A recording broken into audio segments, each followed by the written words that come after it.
Әмір Райханды жақтап анасына мен сізді емес, өзімнің құлағым естіген сөзге сенемін дейді.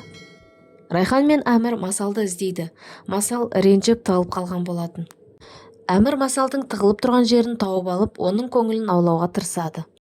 Кемал мырза Лейланы Сонармен бірге көрген соң қатты қызғанып, үйге ашуланып кіріп кетеді. Масал Әмірге мен ешқандай жаман нәрсе жасаған жоқпын дейді.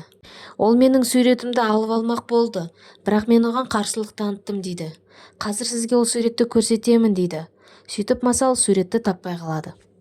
Жавидан ханым Жеміреге қоңырау шалып, құжатты Масал алып, оның артына суретті салып тастапты. Мен оны алмақ болып едім, бірақ қолымнан келген жоқ дейді.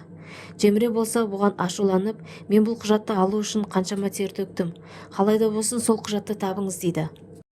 Райхан Масалды ұйықтатып шығады. Осы кезде Әмір Райханға қарап, оның анасына ренжімеуін өтінеді. Райхан, жоқ, қанша дегенмен ол кісі сенің анаң ғой дейді. Райхан, анаңның алдында мені қорғап қалғаның үшін саған алғыс білдіремін дейді. Кемалдың көз алдынан Лейланың Сонармен бірге тұрған бейнесі кетпей қояды. Лейлаға суық тиіп ауырып қалады. Кемал мырза Лейланы жүр ауруханаға апарамын дейді. Лейла болса бас тартады. Егер емделмесең ауруыңды Масалға жұқтырасың дейді. Кемал мырза осы кезде Лейлаға мен қызымның күтушісінің әлдебіреулермен сыртта сөйлескенін қаламаймын дейді.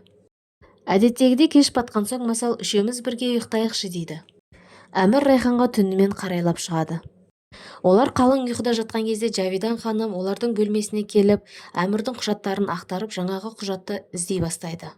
Содан соң олардың бөлмесіне сығалап кіріп, құжатты алмақ болады.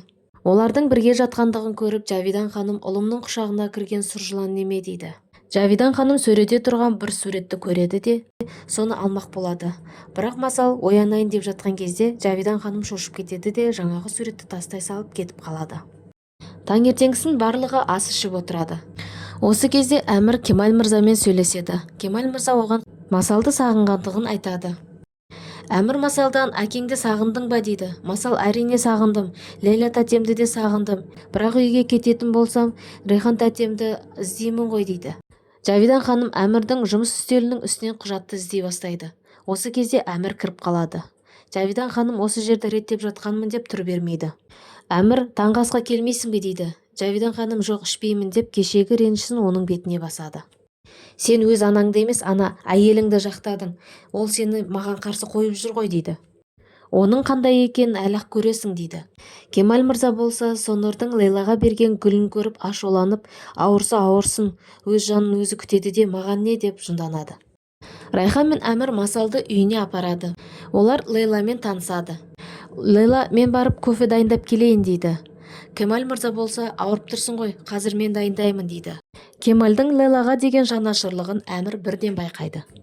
Осы кезде Лейла, біз Масал екеуміз қалай кофе дайындау керек екенін білемін. Масал маған үйреткен, солай ма Масал? Жүр кеттік, екеуміз бірге дайындайық дейді. Жеміре Жавиданға қоңырау шалып, құжатты таппағанын айтады. Сөйтіп оған сен көшірмесін әкелсеңші дейді. Жеміре болса ол мүмкін емес дейді. Масалдың үйінен Әмір мен Райхан көңілді оралады. Үйге келген соң оларды Жавидан ханым күтіп тұрады. Жавидан ханым Әмірге Райханды қарсы қойып, оны жамандайды. Әмір Райханды қорғаштап, әйелінің өтірік сөйлемейтіндігін, оған сенетіндігін айтады. Сонар мырза қолына сыйлығын алып, Лейланы сұрап, Кемал мырзаның үйіне келеді. Райхан Жавидан ханымға ашуланып бөлмесіне келіп, ажырасу туралы құжатты оқып тұрады. Осы кезде Әмір ішке кіріп келеді де, қолындағы құжатты алып, оның көзінше жыртып тастайды. Енді бұл құжаттың бізге қажеті болмайды дейді. Сонар Кемалға келіп, Лейлаға ғашық екенін ашық айтады. Кемал Сонардың бұл қылығына іштей ашуланады. Әмір құжаттарын реттеп жатқан кезде жерде Масалдың салған суретін көріп қуанып кетеді. Әмір жаңағы суреттің арты мұрагерлік туралы құжат екенін көреді. Сонда Райхан тойға 2 күн қалған кезде маған ақша үшін тұрмысқа шыққан ба деп Райханнан күдіктенеді. Әмір сонда Райханның маған айта алмай жүрген сыры осы болды ғой деп ашуланады. Әмірдің сүт анасы Райханға қоңырау шалып, кешкісін Әмірдің жақсы көретін манты деген тағамын дайындаймын. Үйге қонақ болып келіңдер дейді. Райхан Әмірден сұрайын дейді. Әмір сыртта жынданып тұрған кезде Райхан оның алдына барып, сүт анамыз үйге кешкісін асқа шақырып жатыр, барамыз ба дейді. Әмір болса, жоқ, бармаймыз деп ашуланады. Мелика ханым Лейлаға бүгін Хикмет мырза үйге келеді дейді. Оны естіп Райхан қатты қуанып кетеді. Жавидан ханым Әмір мен Райханның арасы дұрыс болмағанын көрген соң бірден Жемреге қоңырау шалып, Әмір жаңағы құжатты көрген сияқты. Ендігі менің жоспарымды білсең ғой Жемре дейді. Екеуі тез арада айырылысып кетері сөзсіз дейді. Шехре бірнеше күн демалыстан кейін үйіне келеді. Ол Лейланы көріп қатты қуанады. Хикмет мырза да үйге келеді. Райхан ол кісінің алдынан қуана қарсы алады. Жұмыста отырғанымен Әмір бүкіл ойы Райханда болады. Оған деген ашуы бойынан тарқар емес. Жавидан ханым Хикмет мырзаның алдына келіп, мына алқа есіңде ме дейді. Бұл алқа отбасымыздың мұрагері ретінде саналады. Мен келін болып түскен кезде сенің әкең мен анаң маған таққан болатын дейді. Бұл отбасымыздың дәстүрі ретінде енді сен осыны Райханға тақ.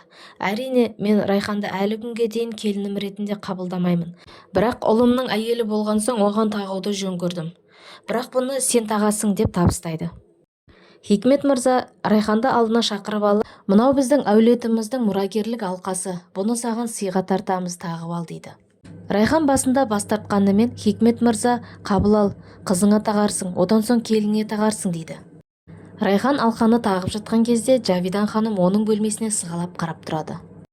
Сонор бей Лейлаға қоңырау шалып, жеке кездесіп сізбен сөйлессем болады ма дейді. Оны естіген Кемал мырза Лейланы қызғанып отырады.